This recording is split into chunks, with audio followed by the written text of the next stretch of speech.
यशोमती मैया के नंद लाला।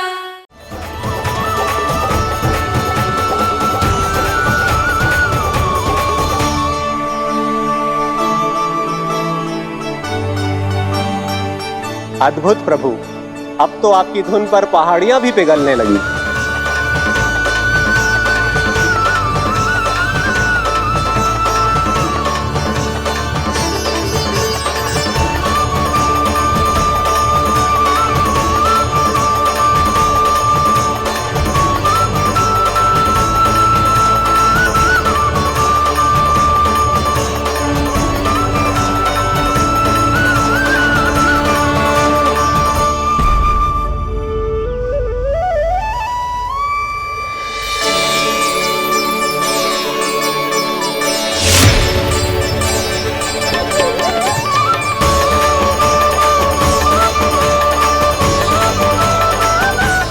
देखते ही देखते पूरी पहाड़ी बावरियल होकर पिघलने लगी है।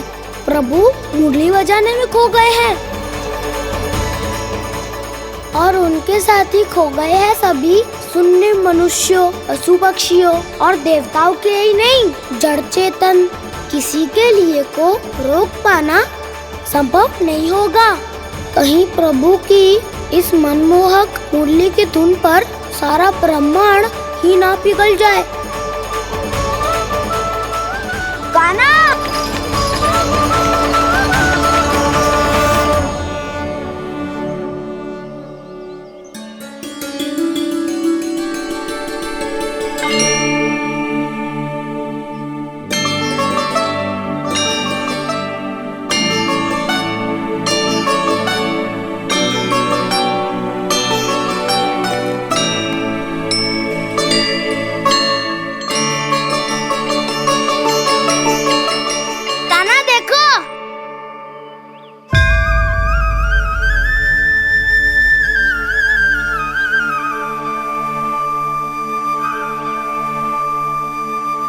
या तो आपके चरण का चिन्ह बन गया है प्रभु। अपने भक्तों के हित के लिए मेरी बस एक ही इच्छा है, ऐसी चिन्ह मेरे हर भक्त के हृदय पर हो। आपके पद चिन्ह तो सदैव से ही आपके भक्तों के हृदय पर छपे हुए हैं प्रभु, पर इस पहाड़ी ने भी अब इसे अपने मन में बसा लिया है। तो युगों युगों तक इस पहाड़ी को चरण पहाड़ी के नाम से जाना जाए। तो युगों युगों तक इस पहाड़ी को चरण पहाड़ी के नाम से जाना जाए। तो युगों युगों तक इस पहाड़ी को चरण पहाड़ी के नाम से जाना जाए।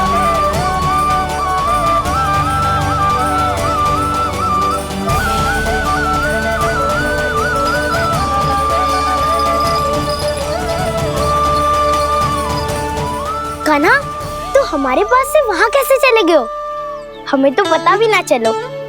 मैं कहीं ना गया था उज्जवल, और ना ही कहीं जाऊंगा। सदैव यही रहूंगा मैं, तुम सबके पास, तुम सबके मन में। हर एक कोई असुर मुझे तुम सबसे दूर ले जाने का कितना भी प्रयास क्यों ना कर ले।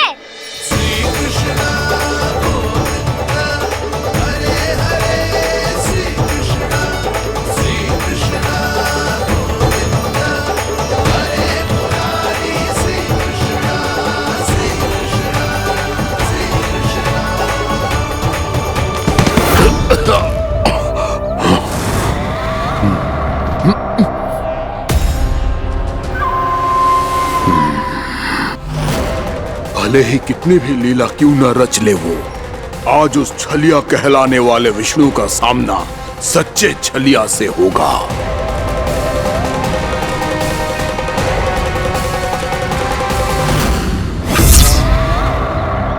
कान्हा, तू कहाँ भटक गया हो? तो नहीं सखा, मैं तो भटके हुए वो मार्ग दिखा रहा था।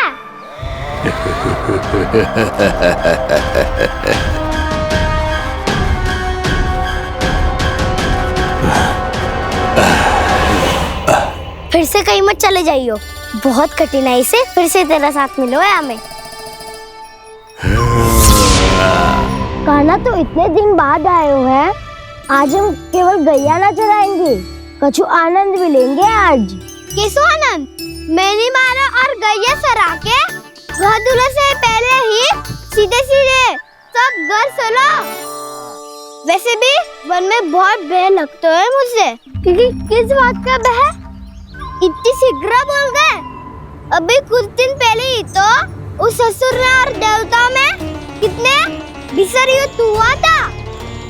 हाँ, हम शीघ्र घर जाएंगे। अरे वसंता, वो युद्ध ना था, सब बड़े बड़े देवता हमारे सखा कान्हा को बचाने आए थे।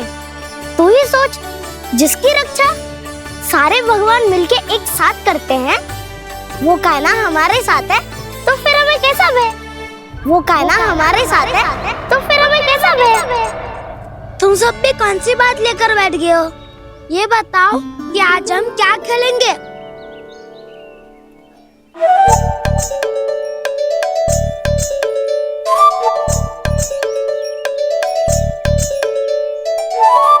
चोर प्रहरी खेले। चोर प्रहरी?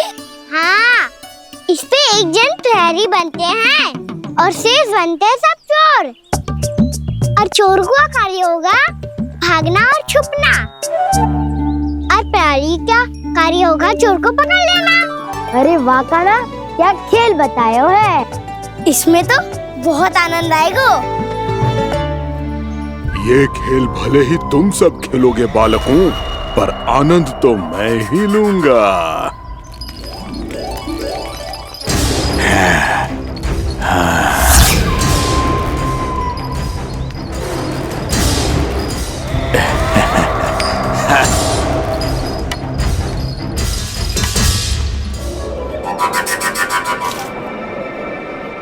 जी सिक्का।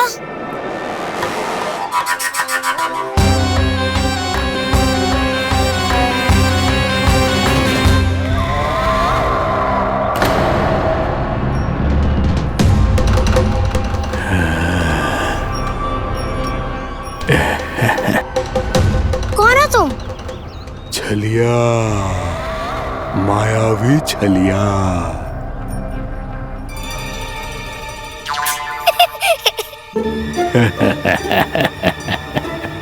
छलिया तो बहुत भयानक होता है, तुम्हारे जैसा थोड़ी दिखता है। हाँ। मुझे मूर्ख समझते हो तुम? 100 छलियाएं देखे हैं मैंने। हाँ। पर मैं उनसे ना घबराता हूँ, उनको मुझसे भय लगता है। हाँ? सच?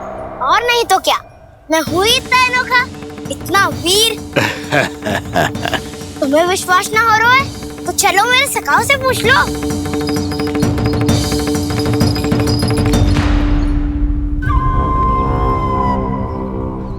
वहाँ क्या देख रहे हो? इधर देखो ज्वर।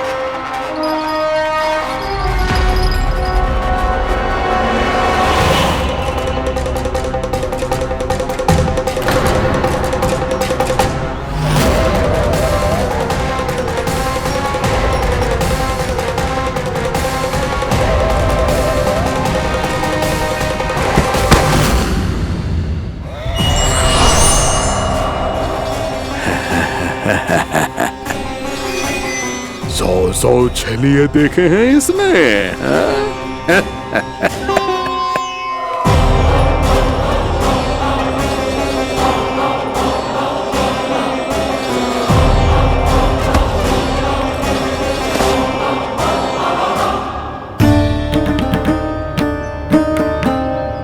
किसे देख रही हो कान्हा?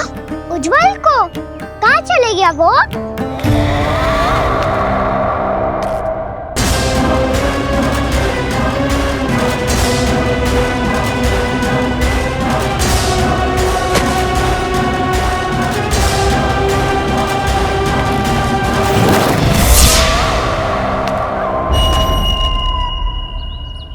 चिंता मत करो कान्हा, उज्जवल यहीं का ही होगा, आ जाएगा। क्या हो गया कान्हा? तूने कही थी ना कि हम चोर प्रहरी खेलेंगे, तो खेल क्यों ना रहो? तुम्हारी प्रतीक्षा कर रहे थे। वैसे तुम कहाँ रह गए थे?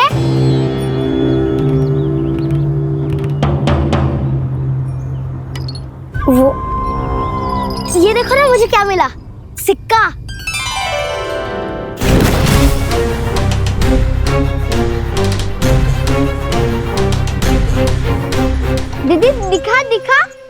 ना, ऐसे ना, जे सिक्का मैं उछालूंगा और जिसके हाथ में आया वो बनेगा प्रहरी और अन्य सब चोर।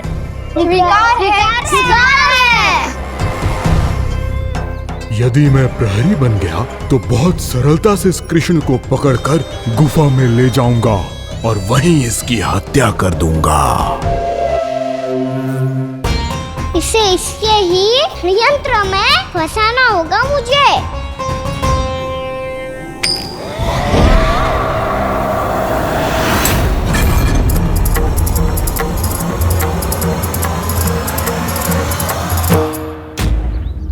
मैं प्रहरी, तुम सब चोर। कोई बात नहीं कृष्ण, अब इस उज्जवल की तरह पहले तुम्हारे सारे सखाओं को फंसाऊंगा मैं और फिर ले जाऊंगा तुम्हें।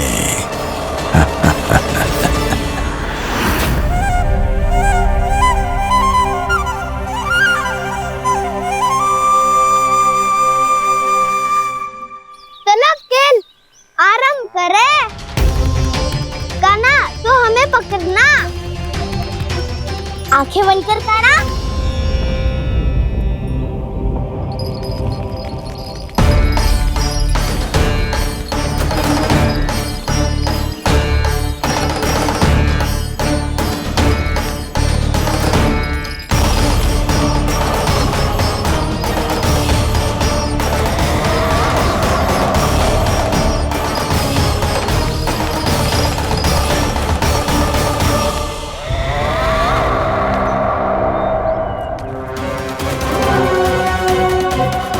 अकेला रह गया ये, अब फंस गया ये।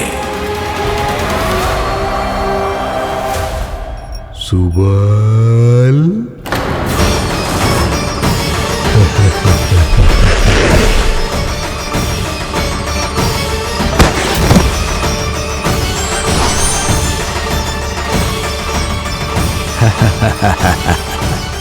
इन सब का तो मुझे पता नहीं, परंतु मुझे बड़ा आनंद आ रहा है इस खेल में।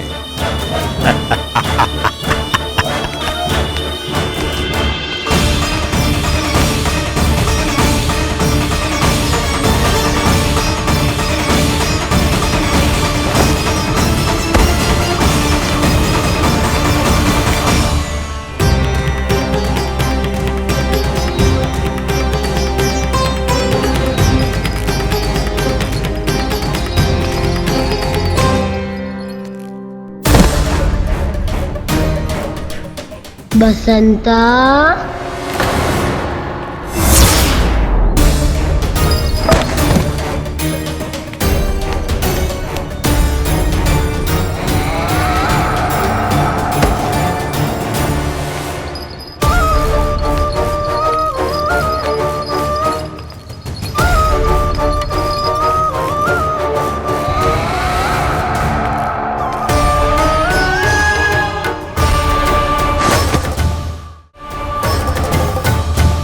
ये तो एक एक करके सभी बालकों को अपना शिकार बनाता जा रहा है। प्रभु ऐसा क्यों करने दे रहे हैं? प्रभु की हर लीला का कोई ना कोई उद्देश्य होता है। यदि वो इस असुर को इन निर्दोष बालकों पर अत्याचार करने से नहीं रोक रहे हैं तो इसका भी कोई ना कोई कारण अवश्य होगा।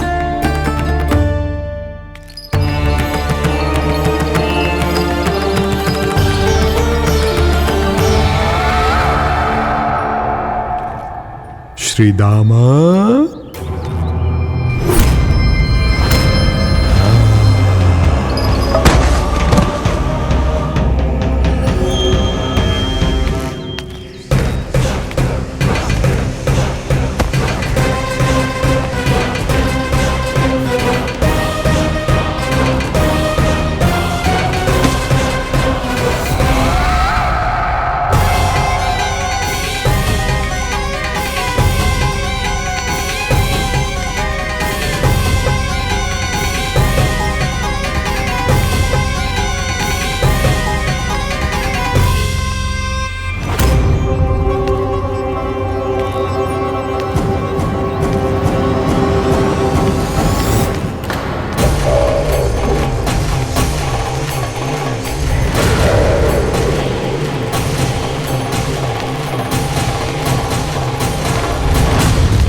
अब केवल 2 ही बालक शेष बचे हैं। दोनों को पकड़कर ये खेल ही समाप्त कर दूंगा।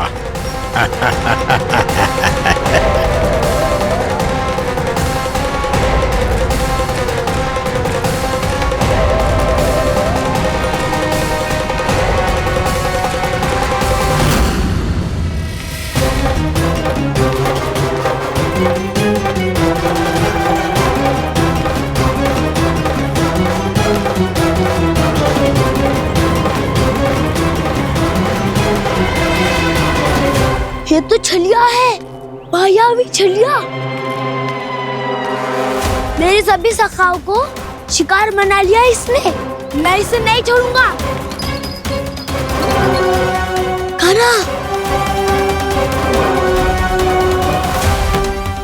कान्हा,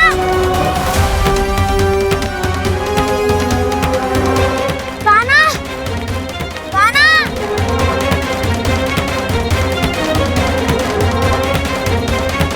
कान्हा। ताऊ,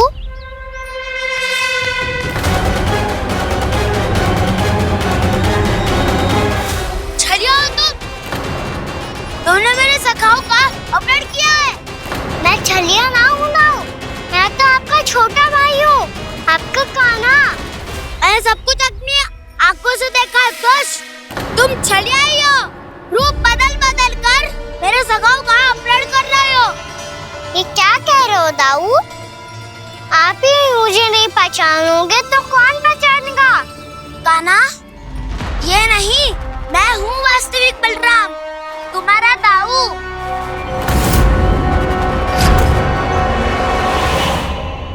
इसके बहकावे में मत आना कान्हा। यही है छलिया।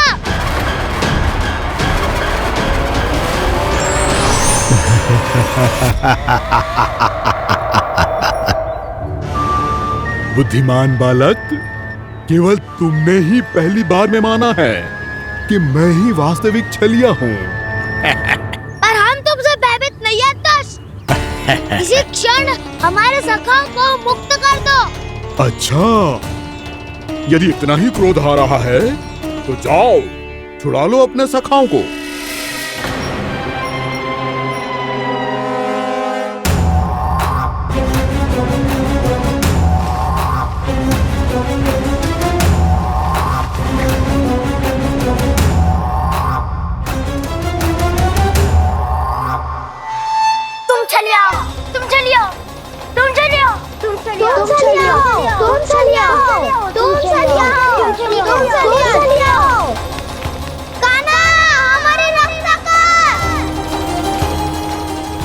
रक्षा करो हमारी। बलराम, हमें बचाओ। कान्हा, हमारी रक्षा करो हमारी। या मैं हूँ असद। किसी का बाल भी पाखा नहीं कर पाओगे तुम। बालक, पर मैंने तो पहले ही तुम्हारे सखाओं को उस कंदरा में पहुंचा दिया है। बेचारे इस समय घबरा के रो रहे होंगे, सहायता की भिक्षा मांग रहे होंगे। जानते हो तुम उन सबका अपहरण क्यों कर पाए? क्योंकि मैंने तुम्हें कर नहीं दिया, ताकि मुझे तुम्हारा सामना करने के लिए एकांत मिल सके। अच्छा। जाओ, जाके सखाओं को बचाओ। इस दुष्ट के लिए मैं पर्याप्त हूँ।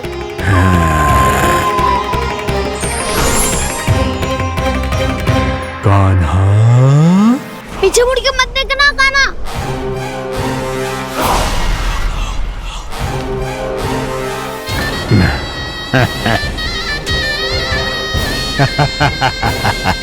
अपने सखाओं की तरह अब तुम भी फंस गए कृष्ण।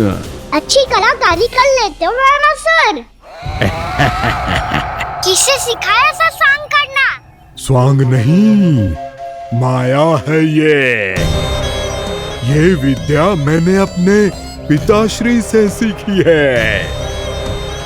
माया के महान आचार्य मायासुर।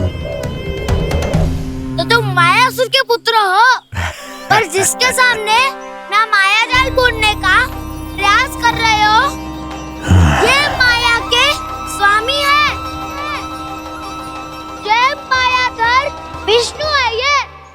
अच्छा, तो होते रहे। मैं तो इनकी हत्या करने आया हूँ और हत्या करके ही जाऊंगा। जाओ, आप सखाओं को बचाओ, मैं इनका सामना कर लूंगा। पर कान्हा, अभी आप ही ने तो कहा था माया का स्वामी हूँ मैं।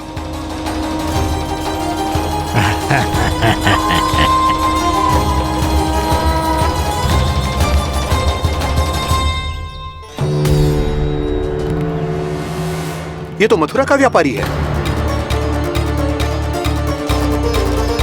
इसको अर्थ वो जो था वो सच में छलिया हो तो कहीं वो नंदमोहन तो ना पहुंच गो।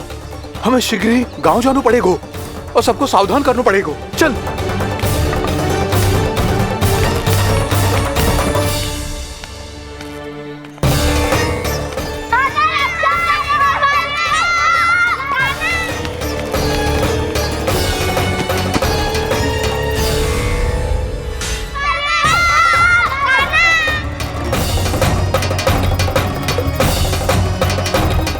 यदि तुम्हें लग रहा है कि मेरे छल के वार से बच गए हो तो मुझसे भी बच जाओगे। ये तुम्हारी सबसे बड़ी भूल है कृष्ण। मेरे पास बहुत सारे मायावी अस्त्र हैं जो क्षण भर में ही तुम्हें विष्णु लोक पहुंचा देंगे। तो फिर प्रतीक्षा क्यों कर रहे हो? बालक, मैं परिहास नहीं कर रहा हूँ। मुझे पता है, तभी तो कह रहा हूँ शीघ्र दिखाओ ना। मुझे तुम्हारे सारे मायावी अस्त्र देखने हैं। कैसे बालक हो तुम? मैं यहाँ खेल दिखाने नहीं आया हूँ। तो समय व्यर्थ क्यों कर रहे हो ब्रह्मासुर? जो करने आए हो वो ही करो ना। अब देखो कैसे तुम्हारे प्राण एक ही वार में इस देह का साथ छोड़कर उड़ जाएंगे। मेरी मायावी अग्नि तुम्हारे भोले भाले से इस मुख को जलाकर भस्म कर देगी।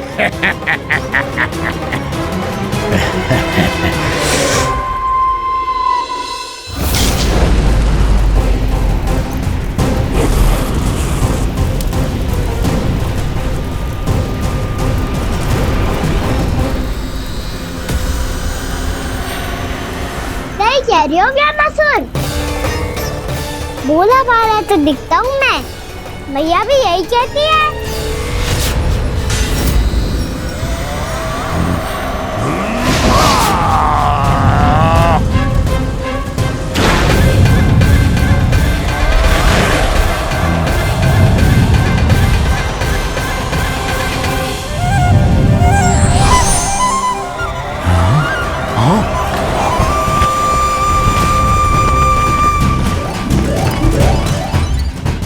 आसन का उपहार देने के लिए बहुत बहुत धन्यवाद ब्रह्मासुर। बहुत समय से खड़े खड़े थक गया था मैं।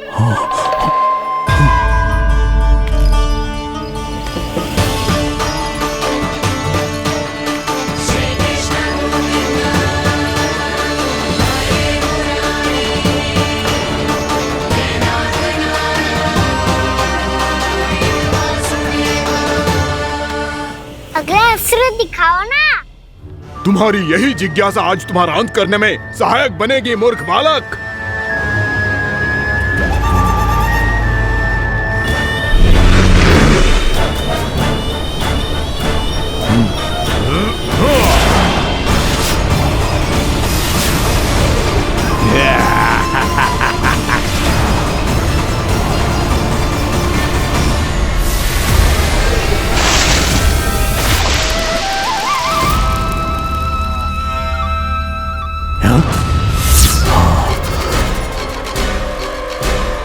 अच्छा, पर प्रक्षालन करना चाहती थे तो पहले क्यों नहीं बताया? मुस्कुराना बंद करो।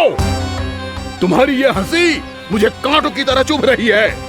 पर मैया तो कहती है कि मेरी मुस्कुराहट फूलों की तरह है।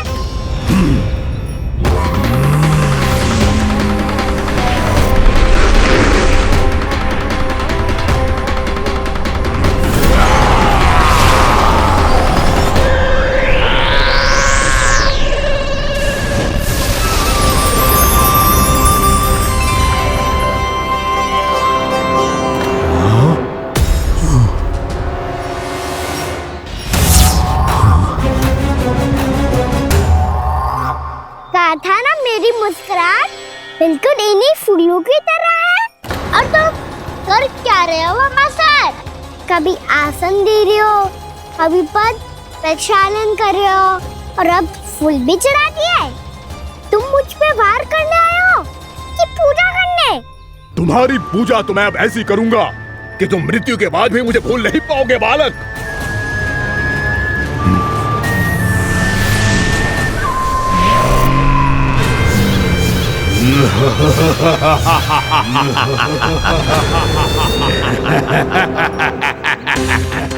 कान्हा, ये चट्टान तो मुझसे हिल ही ना रही।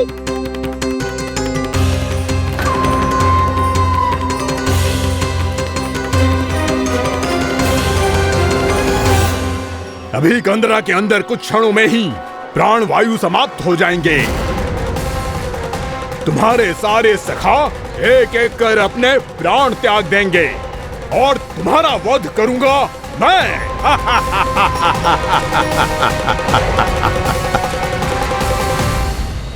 अरे सब जन बच के रहना। छलिया आया हुआ है वृंदावन में। अरे छलिया आ गया है। वृंदावन में मायावी छलिया। अरे क्या हुआ? कौन छलिया? मायावी छलिया, सबको छलता है वो। हाँ, कुछ भी कर सके है वो। बहुत भयानक। अरे भानु ठहर जरा, क्या हुआ? बहुत भयानक है वो, बच के रहना सब लोग।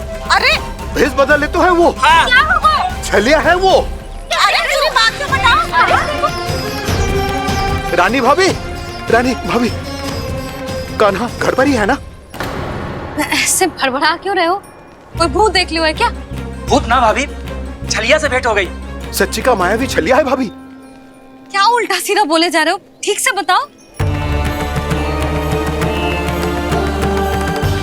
अब बोलो भी। वो कान्हा के पीछे पड़ो है वो। मेरे लल्ला के पीछे? हाँ रानी भाभी, हमारे अचेत होने से पहले हमने उसे ये कहते सुना था कि वो वृंदावन आने वाला है कान्हा से मिलने। हे नारायण, मेरे कान्हा की रक्षा करना। जसोदा जी, मायावी छलिए से बचना बालकों के बस की बात ना है। जीजी, बालक वन में अकेले हैं।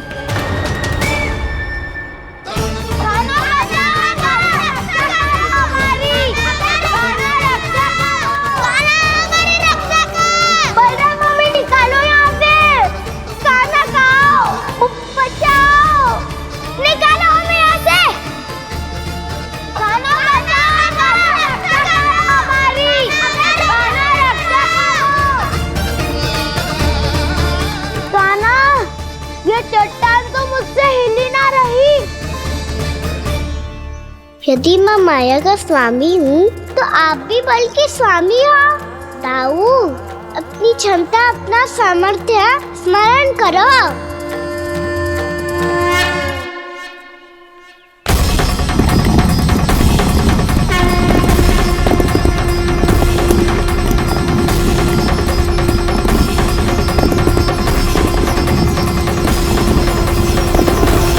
इससे पहले कि वो कंदरा का द्वार खोल के तुम्हारे सखाओं को बाहर निकाले, मैं तुम्हारे प्राण ले लूंगा कृष्ण।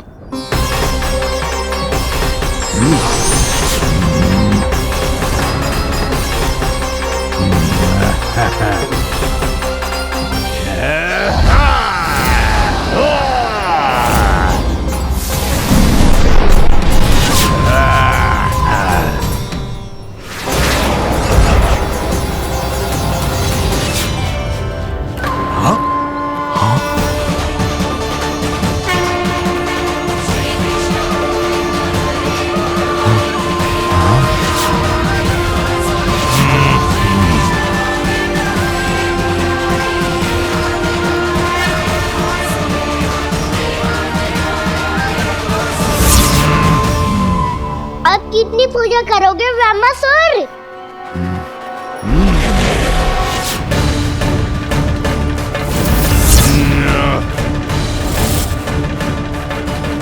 प्रभु तो खेल खिला रहे हैं इससे, और ये खेले जा रहा है विवश होकर, उनकी माया से बाध्य होकर।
जो प्रभु के सामने माया करने आया था वो स्वयं को ही माया में उलझा हुआ पा रहा है। नारायण नारायण। लो, अब तो तुमने दंडवत प्रणाम भी कर लिया, माया भी कथा भी उपहार भी दे दी।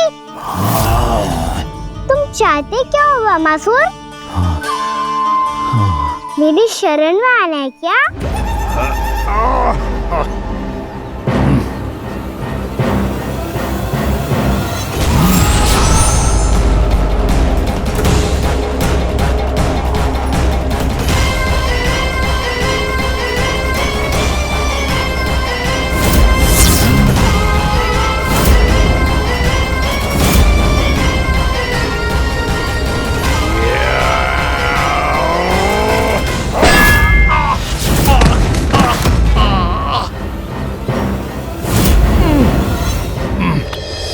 सोच विचार का समय ना है हमारे पास। अपने बालकों की रक्षा के लिए इसी क्षण में निकलना होगा। और वो छलिया किसी का भी रूप धारण कर सकते हैं। सुलक्षणा तेरा, शांति तेरा या मेरा, किसी का भी रूप धारण करके हमें भ्रमित कर सकते हो। इसीलिए हमें सतर्क रहना होगा। समझ आई? चलो।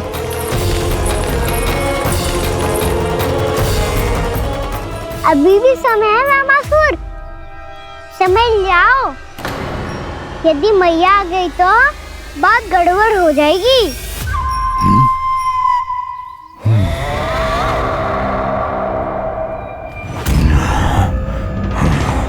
मुझसे झूठ का कोई लाभ नहीं होगा। वामासुर, स्मरण करो तुम कौन हो? मायासुर का पुत्र हूँ मैं, अपने स्वामी महाराज कंस का सेवक हूँ और तुम्हारा हूँ मैं काल।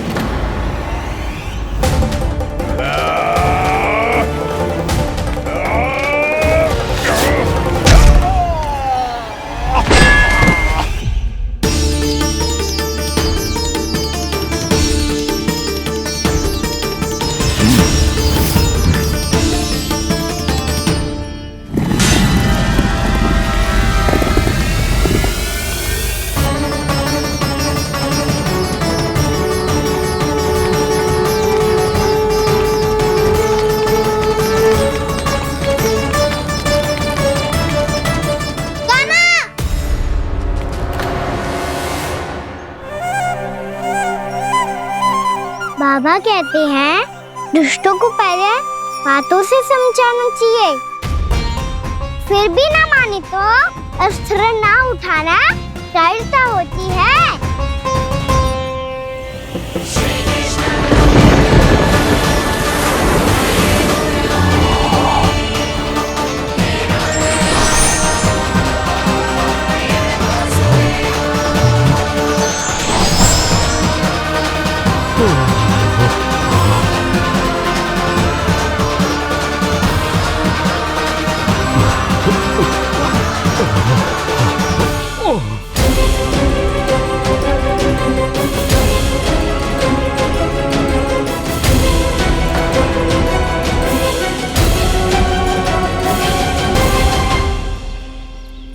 पता था मुझे, अपने बाबा के स्वरूप को हानि नहीं पहुंचाओगे। सही कही तुमने।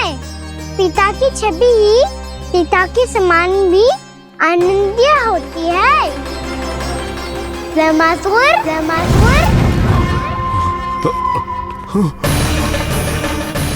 ये मैं अपने वास्तविक रूप में कैसे आ गया?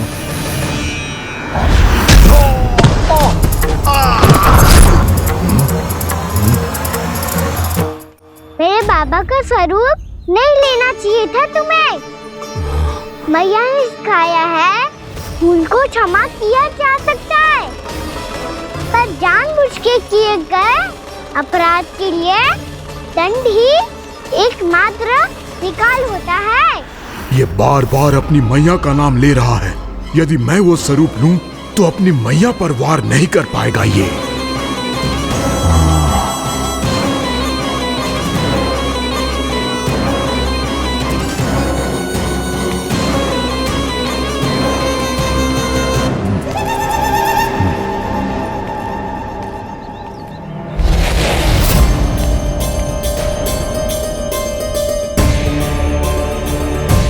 लल्ला, मैं तेरी मैया हूँ, अपनी मैया को मारेगा? बच गया। समझाया था पर तुमने एक बार फिर से मूर्खता कर ही दी। इस पर तुमने पहले से भी बड़ी और पहले से भी भयंकर भूल किया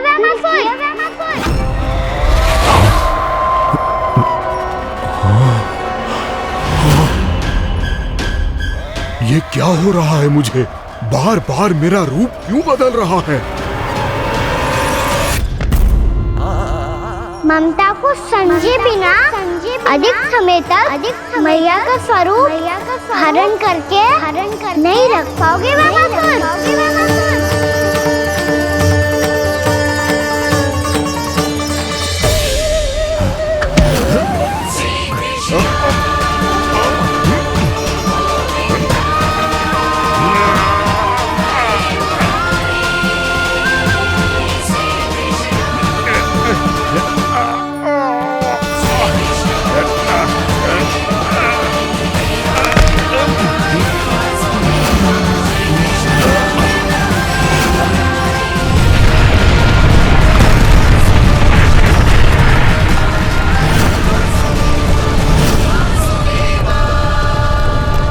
प्रभु के क्रोध से धरती भी कांपने लगी है।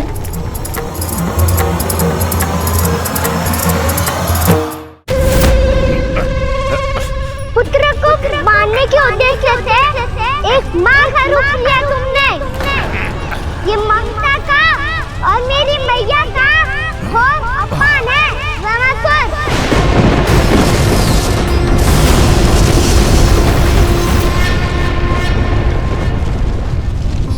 इससे पहले इस असुर के कारण निर्दोष प्राणियों का कोई अहित हो, मुझे कुछ करना होगा।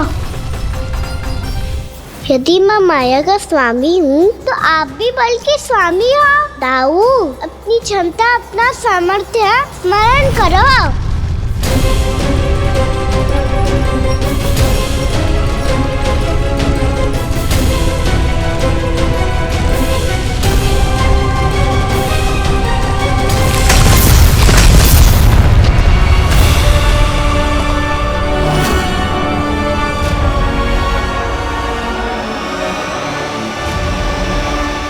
अद्भुत बल दाऊ, अद्भुत। अपने बल का उचित प्रयोग करके आपने प्राणियों को हानि होने से बचा लिया और ये भी सिद्ध कर दिया कि इस युग में आपसे अधिक बलवान और कोई नहीं होगा। आज से आप बलदेव के नाम से भी जाने जाएंगे। आज से आप बलदेव के नाम से भी जाने जाएंगे। आपके चरणों का ये चिन्ह युगों युगों तक आपके बल की कथा कहता रहेगा। बलराम का चरण चिन्ह।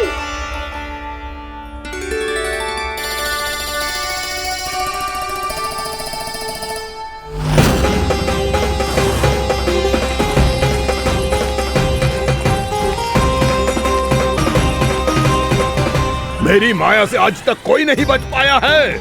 एक बार मुझे छोड़कर देखो, फिर पता चलेगा कि मैं हूँ कौन। पहले ये तो देख लो कि मैं कौन हूँ।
कुछ वरन आया वामासुर।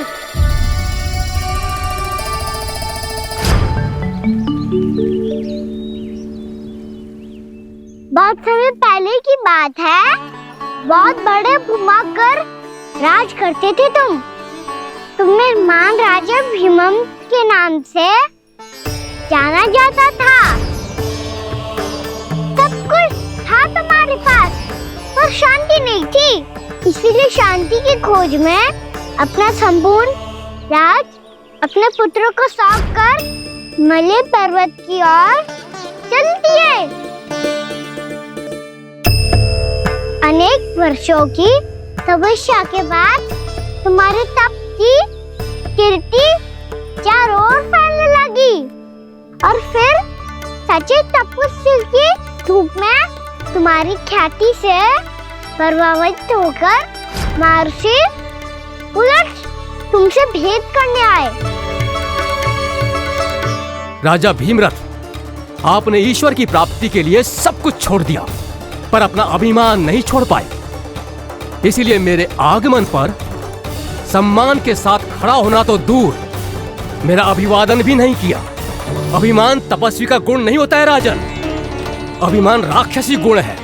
इसलिए मैं आपको श्राप देता हूँ कि आप अगले जन्म में एक राक्षस के रूप में जन्म लेंगे, एक राक्षस के रूप में जन्म लेंगे। मुझे क्षमा कर दीजिए महर्षि, मैंने जानबूझकर आपका अपमान नहीं किया है। मैं तो यहाँ पर शांति की खोज में आया था। अपने भीतर के संसार में गहरे सोच विचार में डूबा हुआ था मैं। मुझे क्षमा कर दीजिए महर्षि, मुझे क्षमा कर दीजिए। अपनी भूल का आभास प्रायश्चित की ओर पहला पग होता है। मैं अपना श्राप तो वापस नहीं ले सकता, परंतु आपको एक वचन अवश्य दे सकता हूँ। जब भी प्रभु नारायण का अवतार होगा, आपको उचित समय पे वो वरदान देंगे जिसकी आप लंबे समय से प्रतीक्षा कर रहे हैं।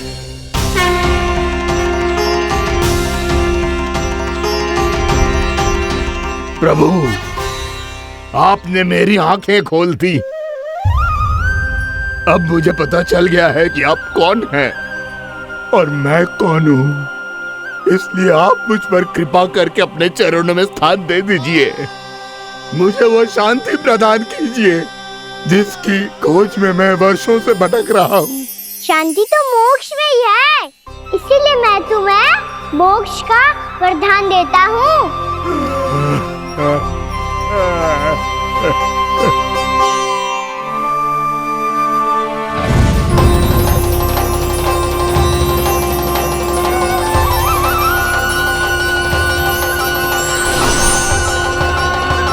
प्रभु की ये लीला सदैव स्मरण रखी जाएगी।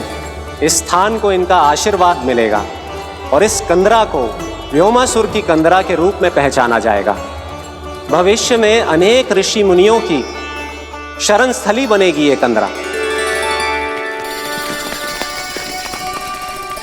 दीदी, ये कोई साधारण बालक ना है। ऐसा चमत्कार कोई साधारण बालक थोड़ी ना कर सकते हो। तुम सत्य कह रहे थे बलराम, गाना सच्ची में भगवान ही है। तभी तो सब देवता इसे बसाने और इसकी ओर से युद्ध करने आते हैं। तुम सब ऐसे आंखें फाड़ के क्यों देख रहे हो मुझे?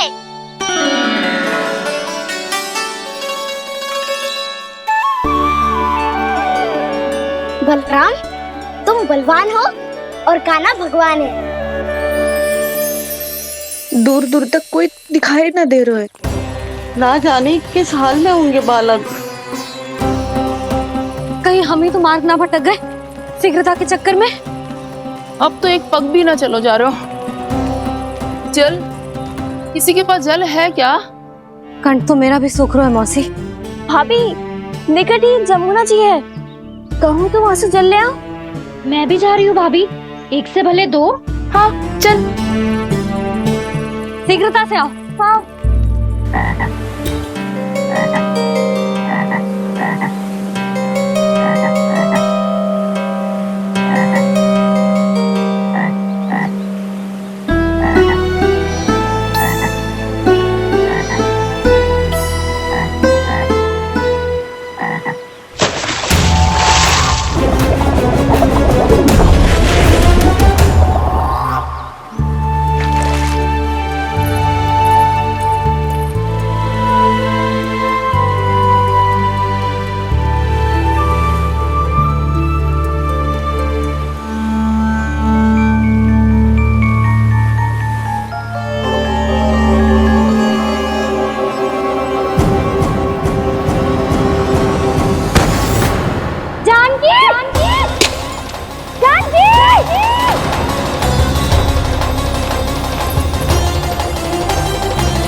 जानकी, जानकी, क्या होगा इसे? देखो ना जी, अब छलिया की सूचना मिलते ही हम सब बालकों को ढूंढने चली गई और ढूंढते ढूंढते सबको बहुत प्यास लगी आई जी। तो जानकी जमुना जी की नदी से जल लेने गई और उसने जमुना जी का पानी पिया और उसकी जेदशा हो गई। बालक कहाँ है? वो ठीक तो है ना? ऊपर से सब ठीक है, पर भीतर से बहुत भयभीत है सब। जानकी तो बिल्कुल नीली पड़ गई है। लग तो है विष फैल गया है इसका पूरे तन में। मथुरा के सर्वश्रेष्ठ विदेह जी को बुलाए गए हैं उसके उपचार के लिए। जैसे ही इसने जल को मुंह से लगाया, जे गिर पड़ी। चटपटाने का अवसर भी ना मिलो। हाँ वैद्य जी, और निकटी मृत पशु भी पड़े हुए थे। हाँ, मैंने भी अस्थियां देखी थी। इसका तो यही अर्थ हो सकता है कि समस्या वहाँ के जल में ही हो। वैद्य जी, आप रोगी की नाड़ी पे ध्यान दो ना। जे गोपिया क्या कह रही है उसे सुनने की आवश्यकता ना है। जब तक विष के कारण का पता नहीं चल जाता, हम उपचार कैसे कर सकते हैं रानी जी? जी, वो निकट ही यमुना जी में एक विशेष क्षेत्र है। ये सब उसी के जल की बात कर रहे हैं। तब तो ऐसा भी हो सकता है कि किसी विषैले सर्प के काटने का प्रभाव हो। पर सर्प के काटने का चिन्ह ना है उसके तन पे। सर्प जब काटता है तब उसके दांत के चिन्ह बन जाते हैं। मुझे पता है, बड़े बड़े सर्प को काटते हुए देखो है मैंने। एक दिन अब बस कर उज्जवल, ये बड़ी बड़ी हाँकने का समय ना है। पर यदि सर्प ने ना काटा है, फिर जानकी की ये दशा किसने की? अवश्य किसी राक्षस ने की होगी। नाना, कोई विषैला पशु भी तो हो सकता है। यह अवश्य किसी महाविषैले सर्प के विष से हुआ है। सर्प ने भले ना काटा हो, लेकिन यह अवश्य ही किसी महाविषैले सर्प के विष के कारण हुआ है। कालिया नाग। कालिया नाग?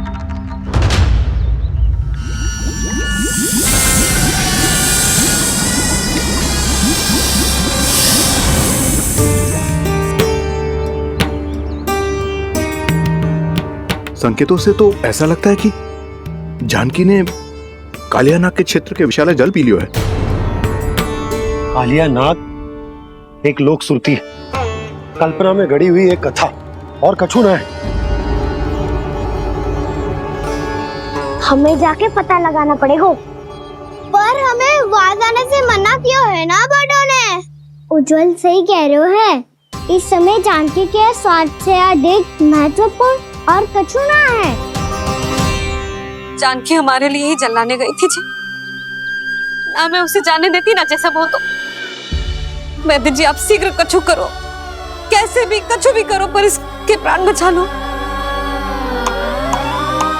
यशोदा, धैर्य रखो, श्री नारायण पर विश्वास रखो, वो सब ठीक कर देंगे।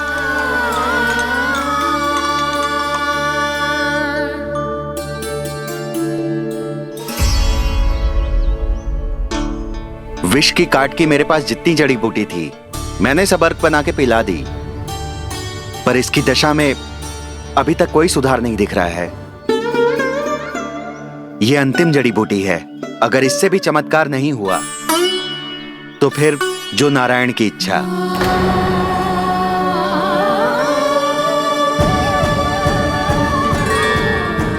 पर कोई तो उपाय होगा जानकी को बचाने का। कान्हा, यदि तुझे किसी औषधि के बारे में पता है, हमें बता दे, हम जाके ले आएंगे।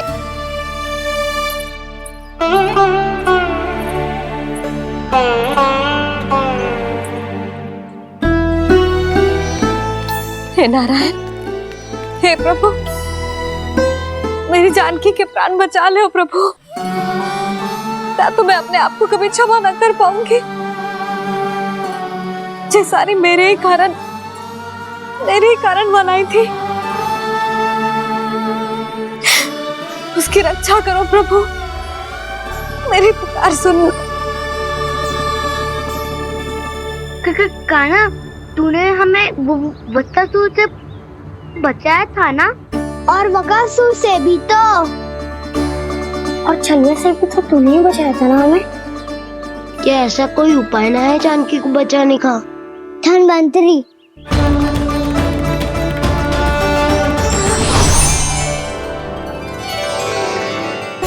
मैं आ गया हूं प्रभु, चिंता मत कीजिए, आपके आदेश का पालन अवश्य होगा। यशोदा मैया,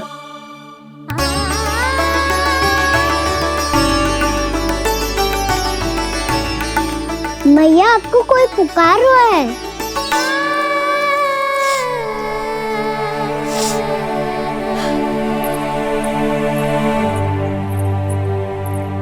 चिंता मत करो मैया, अब धनवंतरी जी आ गए हैं और सब संभाल लेंगे। धनवंतरी जी कौन है? जिन्होंने संसार का आयुर्वेद दिया, आरोग्य के देवता, वे श्री नारायण के अवतार।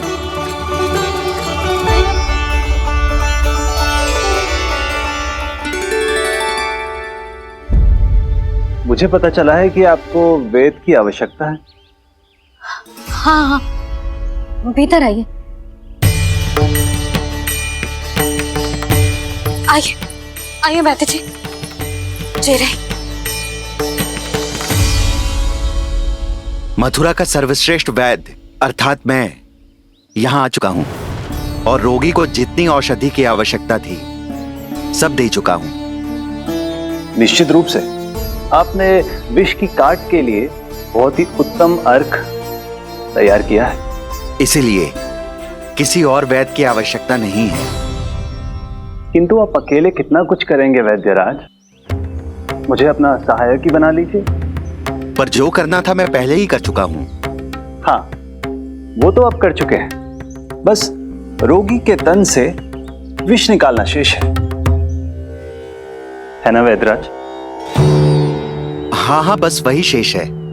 इनके रक्त को विष रहित करने में मैं आपकी सहायता करूंगा। पहले ये संजीवनी मानी जाने वाली इन लाल फूलों की बूटी को भी घिसना है ना?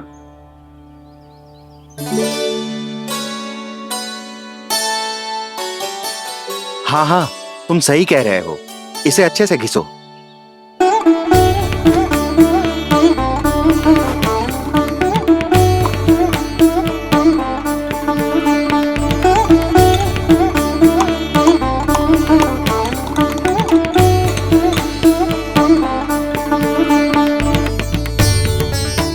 और ये नीले फूलों को भी तो मिलाना है ना? हाँ हाँ, अच्छे सहायक बन सकते हो तुम, ऐसे ही श्रम करते रहो।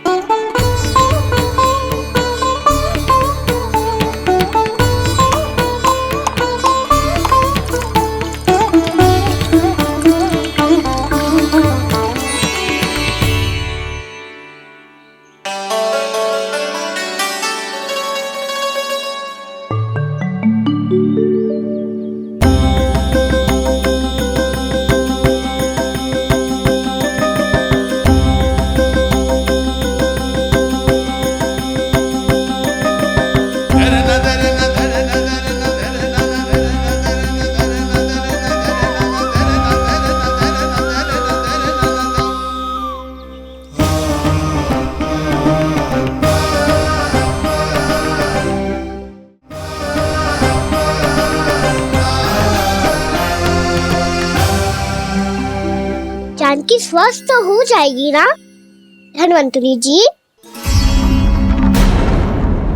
धनवंतरी? प्रभु, अब मैं क्या करूं? आपने तो स्वयं ही मेरी पहचान उजागर कर दी। जी क्या करो कान्हा? आप सब ऐसे क्यों देख रहे हो? मैया कहती है ना, सभी वैद्य धनवंतरी जी का ही रूप होते हैं। वाह कृष्णा, चतुर तो हो तुम। वैसे वास्तविक धनवंतरी मैं हूँ, मेरा अर्थ है वास्तविक वैद्य मैं हूँ। ये तो मेरा सहायक है, मुझे पूरा विश्वास है बिल्कुल ठीक हो जाएगी।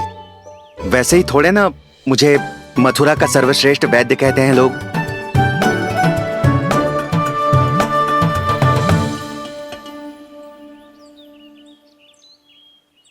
जसोदा भाभी। जसोदा जी, जानकी को चेतना आ गई।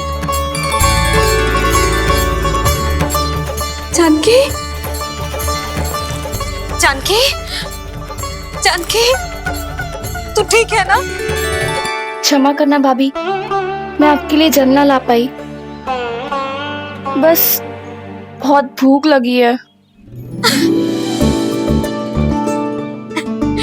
मैं अभी कुछ लाती हूँ। जानकी, माखन खाओगी?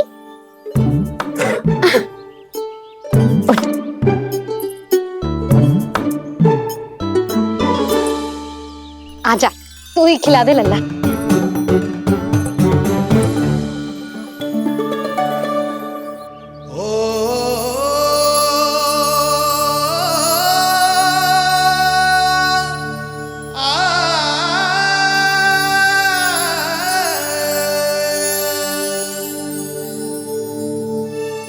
तुम सब मेरे लल्ला को माखन चोर कहती हो ना?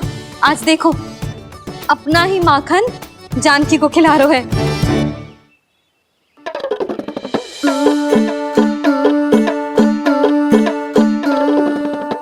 थोड़ा और विश्राम कर लो। सदैव तुम हम सबकी सेवा करती हो, आज मैं तुम्हारी सेवा करूंगा। जानकी की जिज्ञासा तब हुई जब जय यशोदा काकी की सेवा कर रही थी, और अब देखो स्वयं भगवान ही इसकी सेवा कर रहे हैं। जानते हो इससे क्या सिद्ध होता है?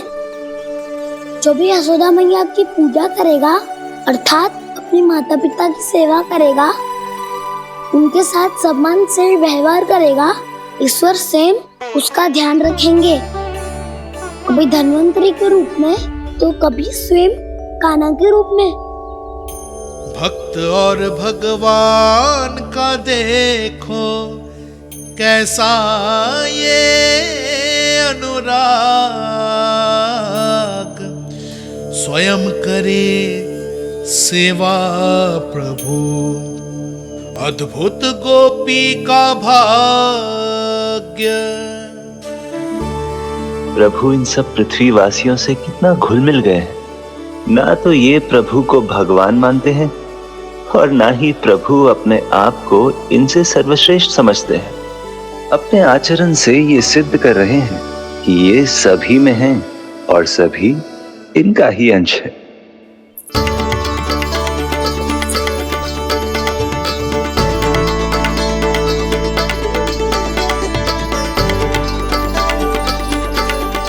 प्रभु,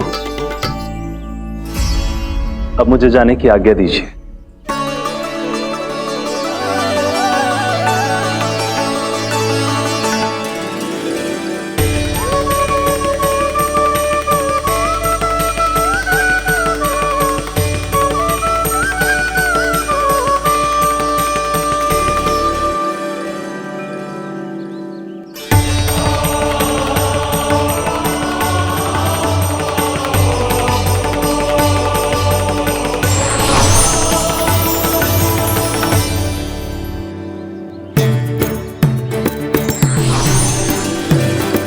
कान्हा ने तो सच्ची में धन्वंतरी जी को बुला लिया था।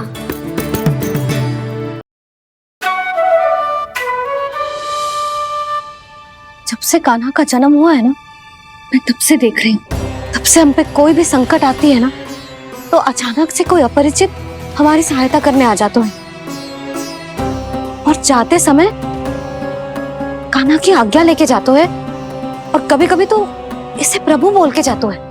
बाबा संभालो। यशोदा, इस जानकी को चढ़ो है और विचित्र विचार तुम्हारे मन में है। अरे सब जानते हैं कि हमारा परिवार राजसी, तुम्हें पता ना चलता हो वो, पर हमारे कान्हा को सब राजकुमार ही समझते हैं देखकर। इसीलिए उसे सम्मान देने के लिए सब ऐसा ही करते हैं, और कोई बात ना है।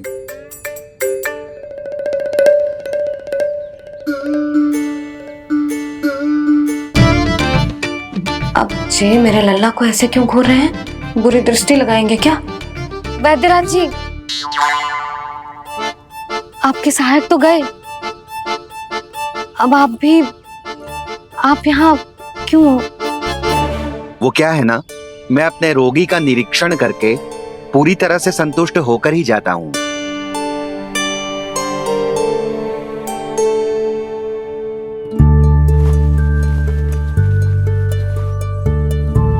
हाँ, संकेत तो अच्छे हैं, कल सुबह तक बिल्कुल ठीक हो जाएगी। धन्यवाद वैद्य जी।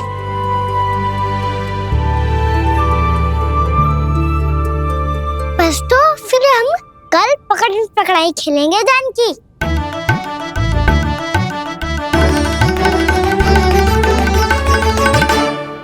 भानु, बंसी, जाकर उस क्षेत्र के चारों ओर बाड़ बनवा दो और वहां सूचना पट्ट भी लगा देना, ताकि जानकी के साथ जो हुआ है वो किसी और के साथ ना हो। शीघ्र जाओ। जी ठीक है।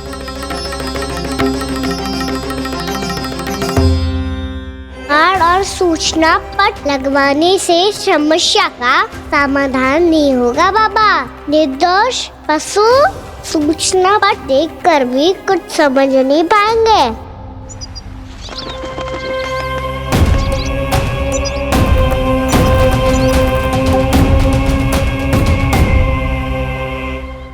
तो तुम्हारे कहने का अर्थ यह है कि व्योमासुर मारा जा चुका है और वो बालक अब भी जीवित है। हाँ महाराज, मैंने गोप बालकों को कहते सुना था कि कृष्ण ने छलिया को मोक्ष दे दिया है, पर वृंदावन सुरक्षित नहीं है महाराज। वो एक बहुत बड़ी समस्या से जूझ रहे हैं। कैसी समस्या? गांव के निकट क्षेत्र में किसी विषैले सर्प का निवास है। उसके विष का प्रभाव इतना भयानक है महाराज, जैसे विष ना हो, स्वयं हलाहल हो। मेरी कोई भी औषधि रोगी का उपचार नहीं कर पा रही थी। निकट के क्षेत्र में कहाँ है वो सर्प? गोप मानते हैं कि वो सर्प गांव के निकट यमुना नदी के जल में रहता है। मुझे तो लगता है महाराज, ये कालिया नाग की कथा कोई किंवदंती या लोक श्रुति नहीं, एक सच्चाई है, एक विषैली सच्चाई।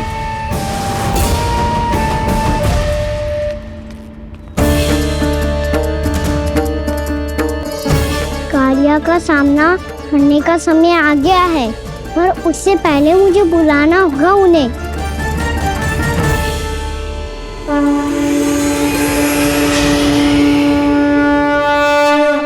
संसार के दारुण भय का नाश करने वाले, सभी कष्टों का हरण करने वाले, विश्व का समस्त ऐश्वर्य प्रदान करने वाले, कमल जैसे लोचन, मुख और चरणों वाले आजानुभुज श्री राम को मैं बार बार नमस्कार करता हूँ। आपदामपहर्तारं दातारं सर्व संपदां लोकाभिरामं श्री रामं भूयो भूयो नमाम्यहम्। कागभूषोंडी कागभूषोंडी कागभूषोंडी। प्रभु क्षमा करें, मुझे जाना होगा।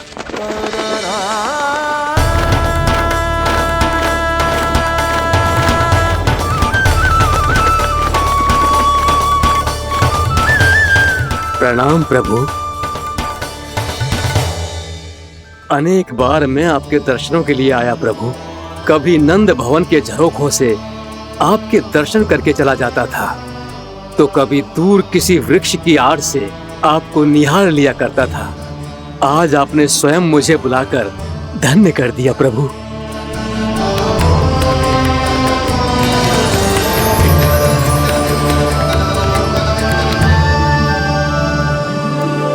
मैंने आपको यहाँ एक विशेष कारण से बुलाया है। आपके श्राप से इस कालिया नाग को मुक्त करने का समय आ गया है। ये तो बहुत ही उत्तम समाचार है प्रभु। इतने वर्ष बीत गए, मुझे आज भी स्मरण है वो दिन जब मैंने उन्हें श्राप दिया था। अपने क्रोध पर नियंत्रण खोकर बहुत बड़ी भूल कर दी थी मैंने प्रभु। बीती हुई घटनाओं पर दुखी होके कोई लाभ नहीं है। हमें अवश्य की ओर देखना होगा।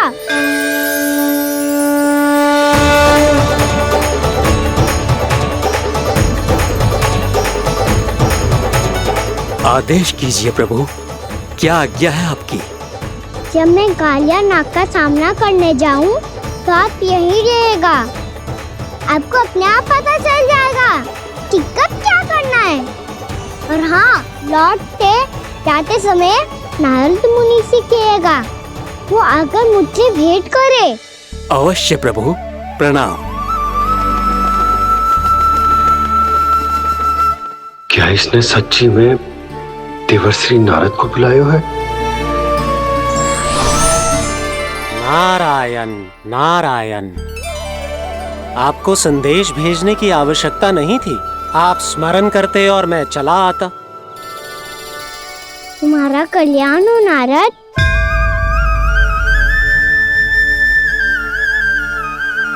मैंने तुम्हें एक विशेष कार्य के लिए बुलाया है। आज्ञा दीजिए प्रभु। तुम्हें एक बार फिर कंस से भेंट करनी होगी।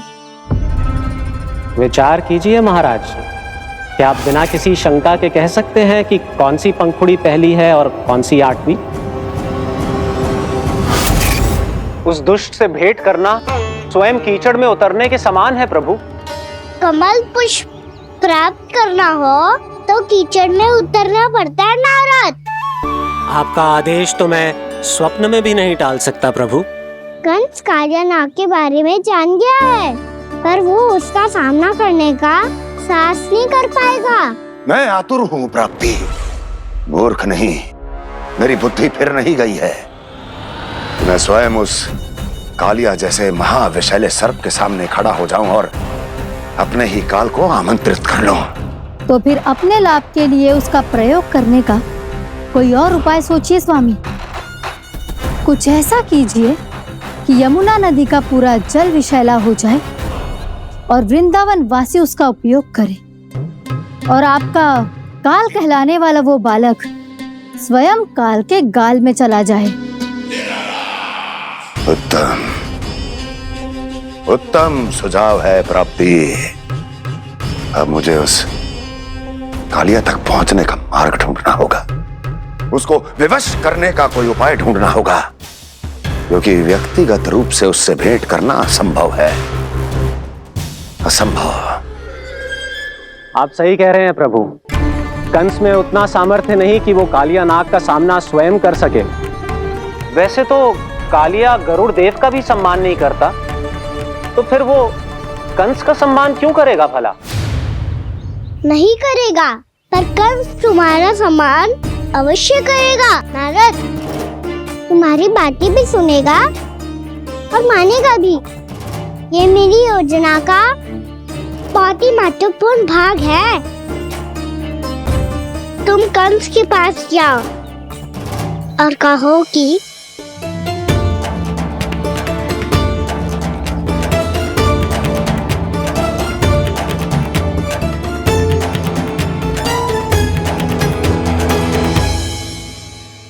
संतान अपने माता पिता को तीर्थ का सौभाग्य दिलाती, और मेरा लल्ला कितना महान कि उसने हमारे घर को ही तीर्थ बना दिया। ऐसा तीर्थ जहां मेरी आंखों के सामने भक्त और भगवान का मिलन हो रहा है। जो आज्ञा प्रभु।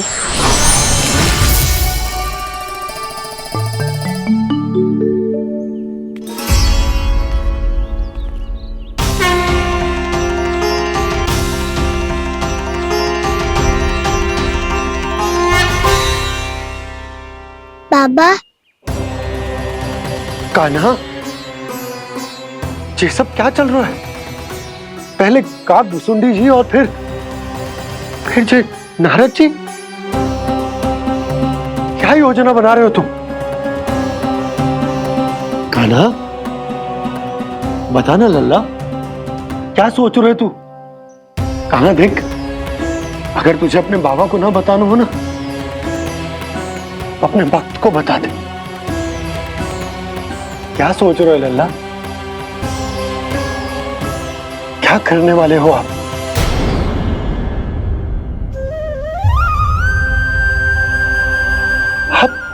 आप इतने दुखी क्यों हो? खाना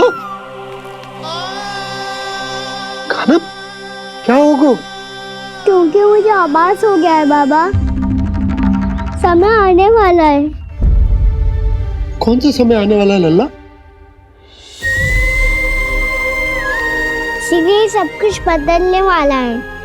भैया को मेरा सत्य पता चल जाएगा बाबा।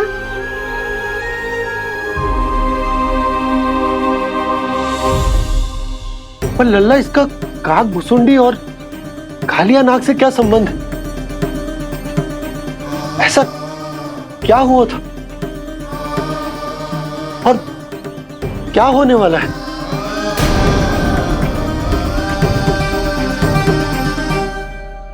जो होने वाला है बाबा, उसका संबंध उससे है जो सैकड़ों वर्ष पहले हुआ था। महर्षि भृगु के एक वंशज थे वेद शिरोमणि, जो विंध्याचल की पहाड़ियों में साधना कर रहे थे। तभी वहाँ अश्वशिरा नाम के एक दूसरे मुनि आमंत्रण के बिना ही आ गए। कितना सुंदर और शांतिपूर्ण आश्रम है।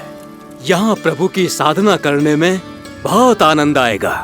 शीघ्र ही अश्वशिरा मुनि उपस्थिति के कारण होने वाले व्यवधान से बाध्य होकर वेद शिरोमणि ने अपनी आंखें खोली।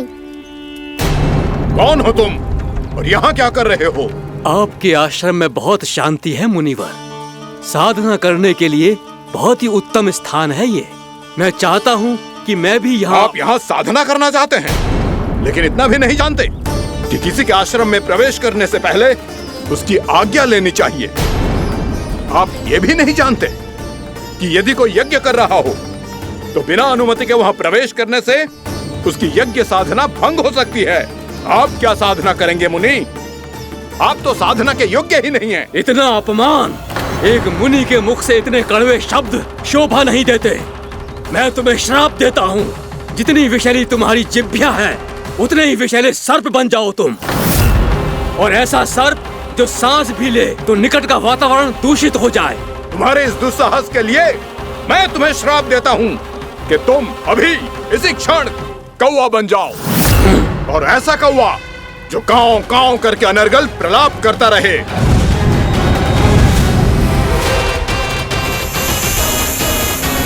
ये मैंने क्या किया? ये मैंने क्या किया? क्रोध के कारण दोनों ने एक दूसरे को श्राप दे दिया। पर दोनों ही मेरे भक्त हैं, और भगवान होकर मैं अपने भक्तों को इतनी कठिनाई में कैसे देख सकता था। इसीलिए जिस संकट में उन दोनों ने अपने आप को फंसा लिया था, उसका समाधान करने में मैं उनके पास गया।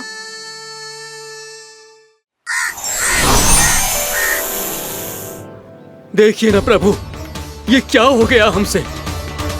हमारी रक्षा कीजिए प्रभु, मार्ग दिखाइए हमें। क्रोध पर नियंत्रण ना होने के कारण आप दोनों ने एक दूसरे को बहुत ही भीषण संकट में डाल दिया है। अब दोनों ही तपस्वी, तप के बल से दिए गए आपके श्राप को लौटाना भी संभव नहीं है। प्रभु, कोई तो उपाय होगा, हम आपके शरण में हैं प्रभु। अपराध तो हमसे हुआ है प्रभु, पर अब आपसे ही आशा है। कुछ ऐसा कीजिए भक्त वत्सल, जिससे हम दोनों के श्राप का प्रभाव कुछ कम हो जाए।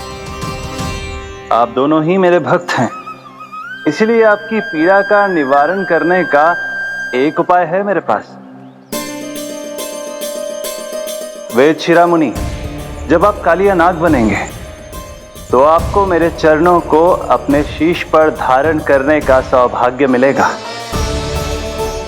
और अश्व शिरोमणि, आप काग योनि होने के बाद भी आप श्रेष्ठतम ज्ञान और सर्वाधिक यौगिक सिद्धियों के स्वामी होंगे और प्रवचन दिया करेंगे।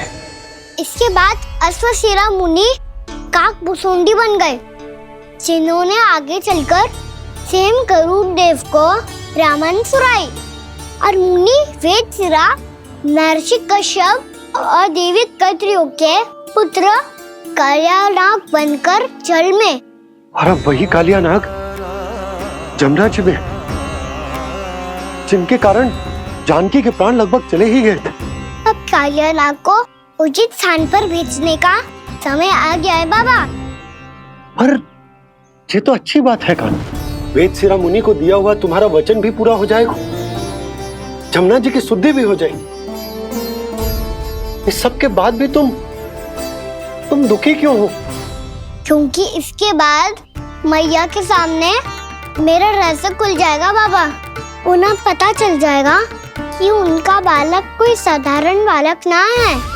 भविष्य में जो होने वाला है उसे सबके सामने घटने से रोकना मेरे लिए भी संभव ना होगा। मैया को सब पता चल जाएगा। क्या पता चल जाएगा रे मुझे?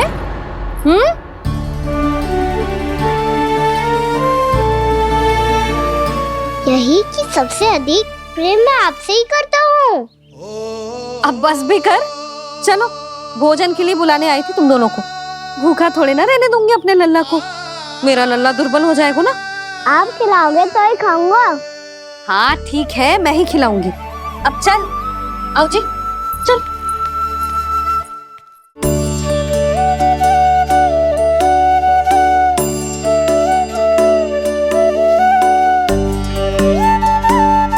मैया खेलो ना मेरे साथ। मैया सुनो ना, मेरी बात ना मानोगी? अभी बहुत कार्य पड़े लल्ला। देख जानकी को औषधि भी देने जानो है ना। औषधि मैं दे दूंगा, फिर तो खेलोगी ना आप मेरे साथ? पिछले कुछ दिनों से अपनी मैया का अधिक से अधिक प्रेम पाने का प्रयास करो है कान्हा। इसका तो एक ही अर्थ हो सकता है कि कछु बहुत बड़ो होने वालों है। कान्हा रुक जा लल्ला। कान्हा क्यों तंग कर रहा है? मैया को पहन लेना। कान्हा, कान्हा, जी क्या करो तूने?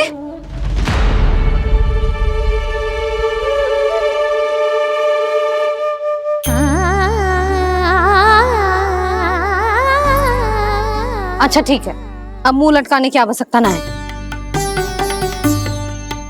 ये ले।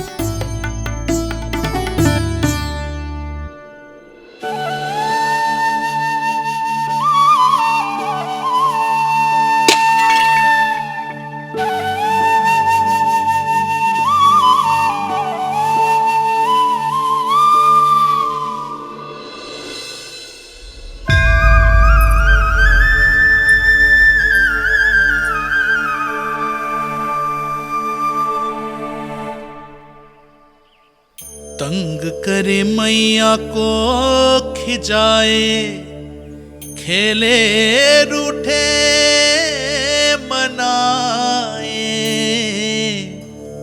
लीला अनोखी करके शरारत, कान्हा दंड भी पाए।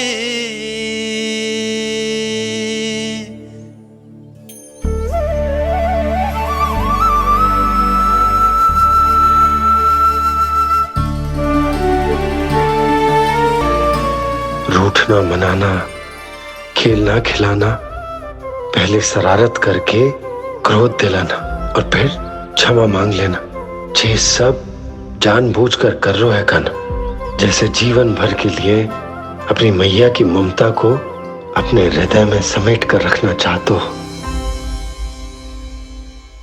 कैसे कैसे करूं उस कालिया से मित्रता, कैसे करूं उसका उपयोग?